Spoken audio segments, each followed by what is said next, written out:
بسم اللہ الرحمن الرحیم۔ عزیز طلباء و طالبات، السلام علیکم۔ 11ویں جماعت گلزار اردو نظم داستان تیاری میں باقی، اس مکمل نظم کی ریڈنگ تشریح کے ساتھ ہم نے پچھلی ویڈیو میں کی تھی۔ آج اس نظم کے مشقی سوالات حل کریں گے۔ سوال نمبر 1، درج ذیل سوالات کے جوابات دیجیے۔ پہلا جز ہے، اگر کسی منظوم کلام کا عنوان بھی ہو تو اسے کیا کہتے ہیں؟ بچوں، اگر کسی منظوم کلام کا عنوان ہو تو اسے بھی نظم ہی کہا جائے گا۔ جیسے کہ آپ کی یہ نظم ہے جو کہ میر حسن کی مثنوی ہے اور عنوان کے ساتھ آپ کی کتاب میں دی گئی ہے، اور اس کا عنوان ہے داستان تیاری میں باقی، اسے بھی نظم ہی کہا جائے گا۔ تو جواب ہوگا کہ اگر کسی منظوم کلام کا عنوان بھی ہو تو اسے بھی نظم ہی کہا جاتا ہے۔ اگلا جز ہے، اس نظم کی شعری خوبیاں بتائیے۔ اس نظم میں بے شمار شعری خوبیاں ہیں۔ شاعر میر حسن نے اس نظم کو خوبصورت محاورات، تراکیب، تشبیہات و استعارات، حسن تعلیل، مبالغہ آرائی اور دیگر شعری خوبیوں کے ساتھ آراستہ کیا ہے، مزین کیا ہے۔ اگلا جز ہے، اس نظم کے 4 پسندیدہ شعر لکھیے اور پسند ہونے کی وجہ بھی تحریر کیجیے۔ نظم آپ نے پڑھی، سنی، آپ اپنی پسند کے مطابق کوئی بھی 4 اشعار اس نظم سے چن کر لکھ سکتے ہیں اس سوال کے جواب میں۔ اگلا جز ہے، اس نظم کا خلاصہ بیان کیجیے۔ خلاصہ ایک اردو کی ایسی صنف ہے جس کے لیے آپ کو رٹا لگانے کی بالکل ضرورت نہیں پڑتی۔ اگر آپ نے نظم کو یا کسی سبق کو غور سے سنا ہے تو آپ اس کا خلاصہ خود بھی تیار کر سکتے ہیں۔ ابتدا میں آپ نے لکھنا ہوتا ہے کہ جس نظم کا آپ خلاصہ بنا رہے ہیں اس کے شاعر کا نام اور اصناف ادب کے لحاظ سے وہ کس صنف میں شمار ہوگی، اردو کے کس کتاب سے ماخوذ ہے وغیرہ، نظم کا تھوڑا سا تعارف اور نظم کے اندر بیان کردہ احوال اور واقعات کو آپ اپنے الفاظ میں بیان کریں گے، یوں آپ کا خلاصہ تیار ہو جائے گا۔ جیسے کہ یہ نظم ہے، اس کا خلاصہ آپ بنائیں گے۔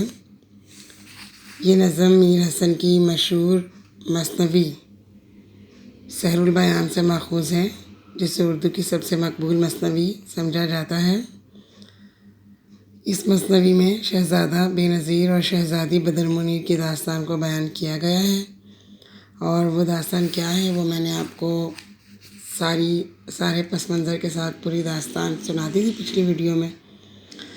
اس پوری داستان کا یہاں ذکر کرنے کی ضرورت نہیں ہے کیونکہ آپ نے نظم کا خلاصہ بیان کرنا ہے، اس کا پس منظر نہیں بتانا، تو لہٰذا آپ آگے لکھیں گی کہ جو ہمارے نصاب میں شامل ہے اس میں نظم کی اس میں اس باغ کی تیاری کی منظر کشی کی گئی ہے جو بادشاہ نے شہزادے بدر منیر کے لیے تیار کروایا۔ اس باغ میں وہ تمام تصوراتی رعنائیاں موجود تھیں جو عقل انسانی کو حیران کرنے کے لیے کافی ہوتی ہیں۔ اس نظم میں شاعر نے بیان کیا ہے کہ بادشاہ نے اپنے شہزادے کے لیے ایسا باغ تیار کروایا جسے دیکھنے کے بعد پھول پودے بھی رشک و حسد کی آگ میں جلنے لگے۔ اس کی عمارت ایسی عالی شان تھی جس کے دروازوں پر قیمتی ترین زربفت کے سائبان لگے ہوئے تھے۔ دروازوں پر جو پردے اور چکیں لگی ہوئی تھیں وہ بھی سونے چاندی کے تاروں سے مزین تھی۔ یوں معلوم ہوتا تھا کہ جیسے بہار دروازے پر ہاتھ باندھے کھڑی ہے۔ کوئی پردہ دروازے پر نفاست سے سجایا گیا تو کوئی پردہ کیل پر کھونٹی پر لگایا گیا جو بہت خوبصورت محسوس ہوتا تھا۔ پردوں میں جگہ جگہ چاندی کے تاروں کی ڈوریاں جلملا رہی تھیں جیسے بہت سارے چاند چمک رہے ہوں ایک جگہ۔ اس باغ کے دروازوں پر چکوں کی ایسی دیوار لگا دی گئی کہ یہ باغ دنیا والوں کی آنکھ سے اوجھل ہو جائے، اور باغ کے باہر موجود کوئی بھی شخص اس باغ کا اندر سے نظارہ نہ کر سکے۔ چھتوں کو دیکھو تو سونے کی چمک سے آنکھیں چنتے آ جائیں، اور ہر در و دیوار پر بیل بوٹے نقش تھے۔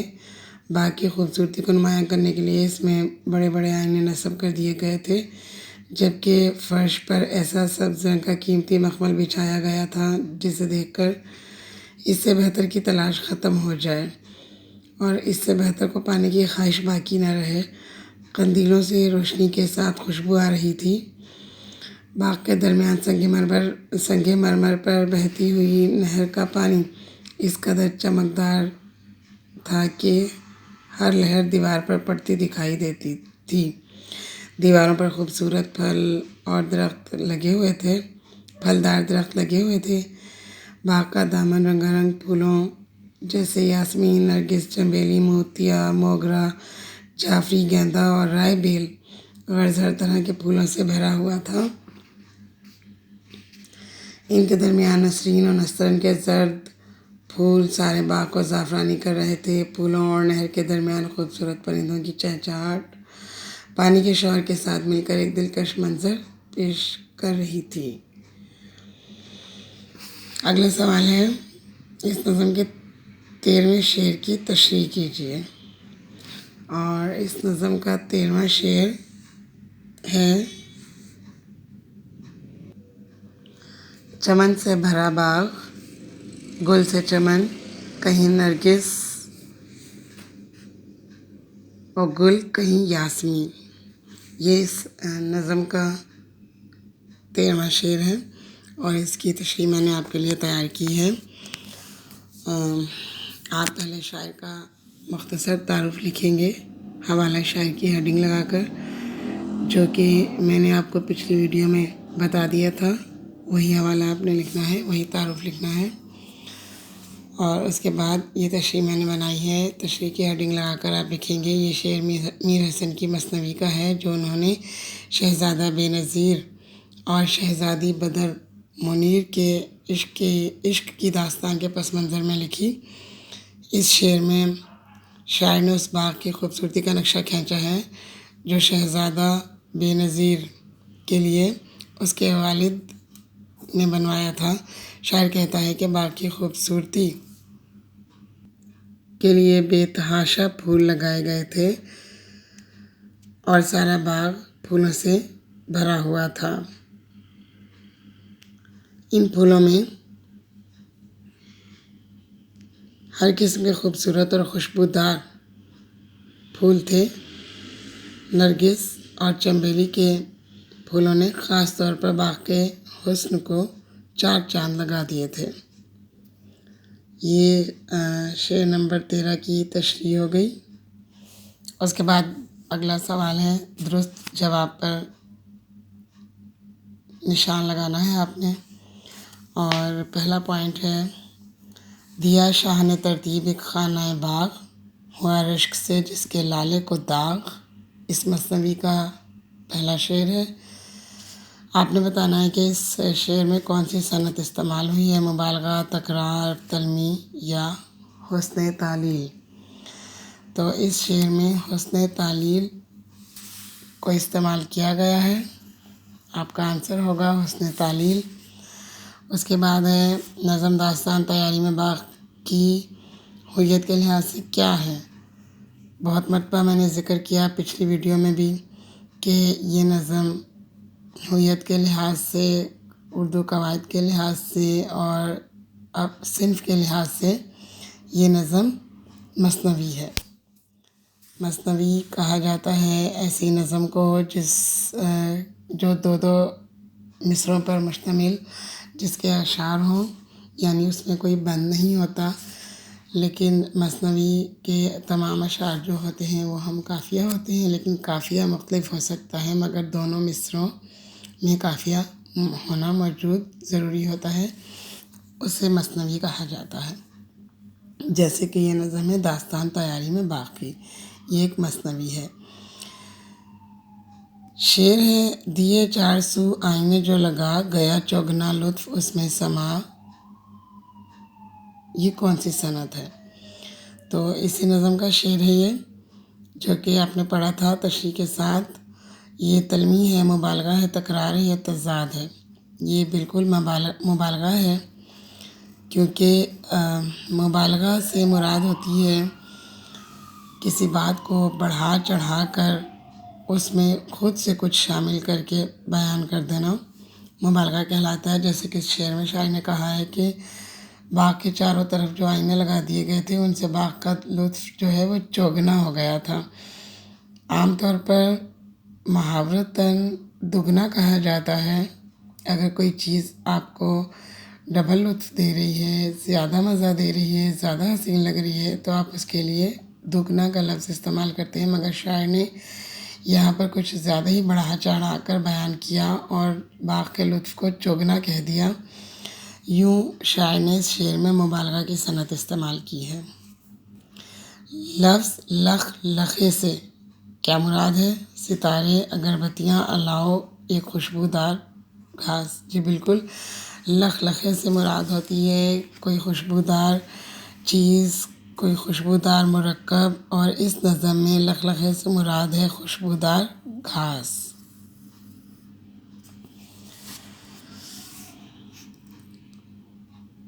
آخری پوائنٹ ہے نرگس، یاسمین، موگرا اور جعفری کیا ہیں؟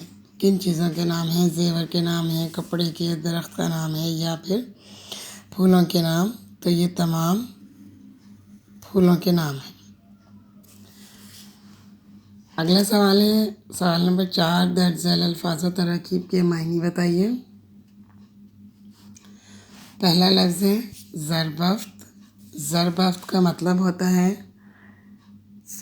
چاندی کے قیمتی تاروں سے بنا ہوا کوئی کپڑا یا کوئی ایسی چیز جس پر چاندی کے قیمتی تار لگے ہوں، زربفت کہلائے گا۔ اس کے بعد ہے مکیش۔ مکیش کہا جاتا ہے چاندی کے تاروں کو۔